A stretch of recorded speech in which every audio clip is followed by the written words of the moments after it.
Joining the pod now, play-by-play announcer Joey Zanaboni. You were out in Dubai for a very unusual baseball game. Can you tell me about what is going on out there? Yeah, well, Susie, let me tell you this. Unbelievable to be on here with you. It's a dream come true to join the podcast and to talk Wow. about something that, I really think is the future of baseball. Baseball United is an incredible new opportunity. It's a great new league that had an all-star showcase event. A lot of viral clips out of it because Bartolo Colon was on the mound. Pablo Sandoval was at the plate. So many great stars. Didi Gregorious, all of them actually playing on the field. And then you go up to the executive suite in the broadcast booth and you find Nick Swisher and Albert Pujols and Barry Larkin, an A-plus new league that's looking to spread baseball to a region that I think is really ready for it. I mean, this is a region in the Middle East and South Asia that's absolutely in love with cricket, and now we're going to have a chance to bring another bat and ball sport to them here in the coming years. Yes, we're going to crush cricket. No. We're just going to get baseball out there to this part of the world. I am so fascinated. One of the things that went so viral, a 6-run homer. Tell me about this golden money ball, because it's giving Quidditch, honestly.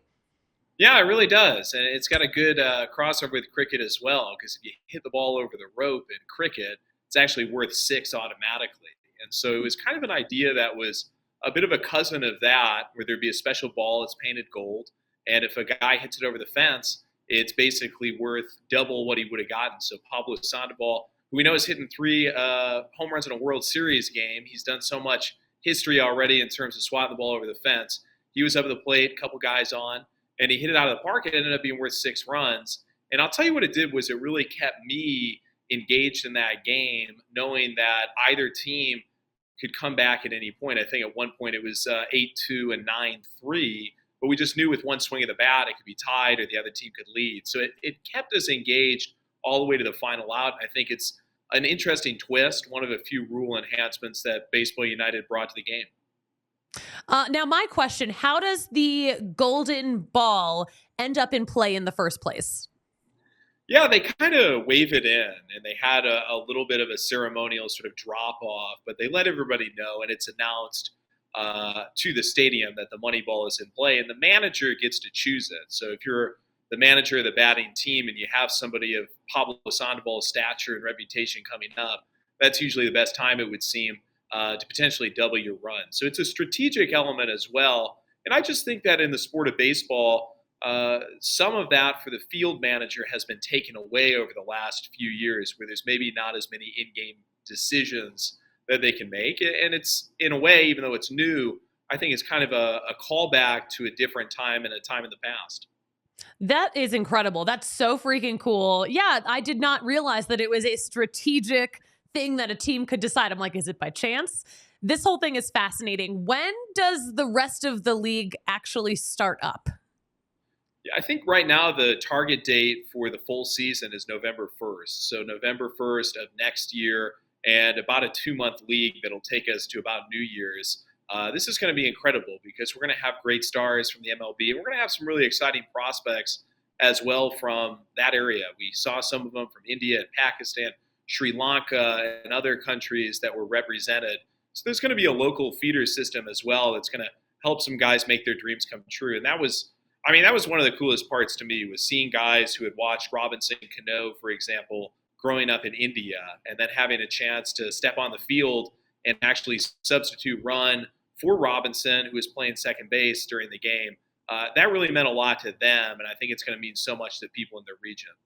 Yeah, definitely. My one question, so many stars, so many iconic baseball players who not necessarily have been, they've been out of MLB for a while.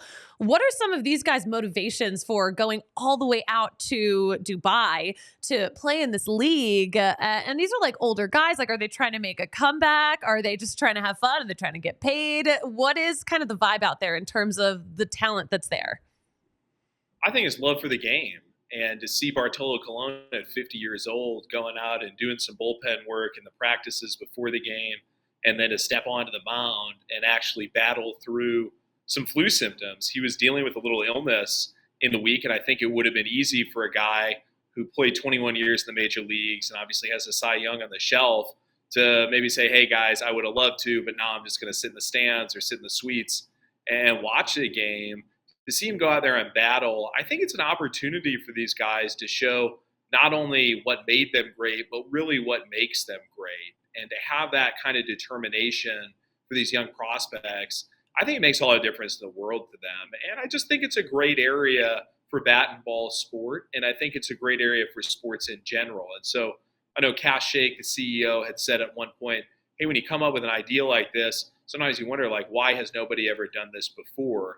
And I really do think that that's something that is apt, because it is a great opportunity and a great area to grow this kind of thing. And it was just an adventure. I mean, wow, what a city out there in Dubai. I had an absolutely immaculate time. I was at the top of the Burj Khalifa, swimming around in the Persian Gulf, wearing traditional dress, doing everything really. I mean, it's a world away, yes, but it's really one of the gems of the globe. And so just to be there and to soak that in a little bit, I think everybody felt the same way. This is really a privilege. That sounds amazing. I definitely want to prioritize getting my butt out there when this league does start up next year. But thank you so much for taking the time to join the pod to tell us all about this. I just had so many questions. What are you doing with the rest of this baseball offseason? What are you broadcasting these days?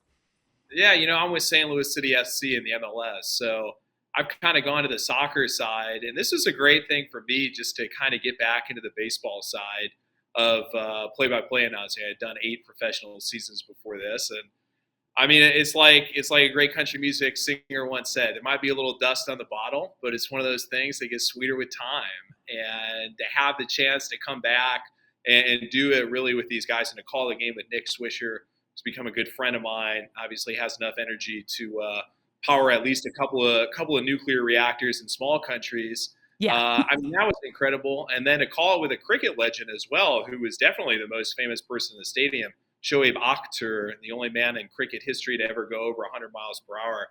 I mean, it was incredible. So I'm blessed to have the chance to come out on the soccer side and do my thing, but to have a chance on the baseball side as well. Wow, what an absolute honor and just a ton of fun. I love that. Yeah, next time St. Louis is playing Denver or playing, the Colorado Rapids, you got to stop into the DNVR bar. But enjoy the holiday season. Thank you so much. I will talk to you very soon. Thank you, Susie. It's a real pleasure.